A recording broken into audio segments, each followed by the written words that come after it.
সবাই শিক্ষার্থীদের সারাদিনে কোনো অভিযোগ ছিল?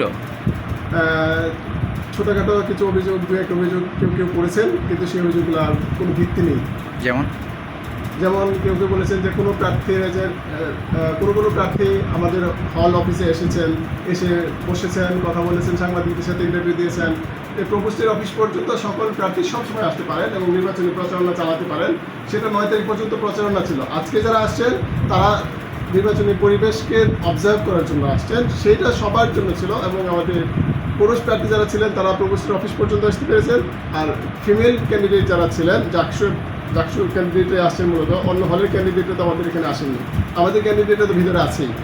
তো জাকসুর যে ফিমেল ক্যান্ডিডেট ছিলেন তারা একদম আমাদের হলের ভিতরে গিয়ে ভোট কেন্দ্রের বাহিরে একটা চৌহদ্দি আছে, এই চৌহদ্দির এন্ট্রান্সের আগ পর্যন্ত তারা যেতে পেরেছেন এবং অন্যান্য প্রার্থীদের সাথে এবং ভোটারদের সাথে মত বিনিময় করতে পেরেছেন, কথা বলতে পেরেছেন, সংযোগ করতে পেরেছেন। তো সবাই অত্যন্ত খুশি ছিলেন। তার মানে হচ্ছে কেউ বলেছেন যে তারা আসতে গিয়া বাধার সম্মুখীন হয়েছেন। বাধা বলতে গার্ডের সাথে হয়তো একটু উত্তপ্ত বাক্য বিনিময় হয়েছে। গার্ড বলেছেন যেতে পারবে না, গার্ড হয়তো সেটা না জেনেই বলেছেন। তখন আমি এখানে ছিলাম না, আমি ভোট কেন্দ্রের ভিতরে ছিলাম। আমি এসে তারপরে পরিস্থিতি শান্ত করেছি।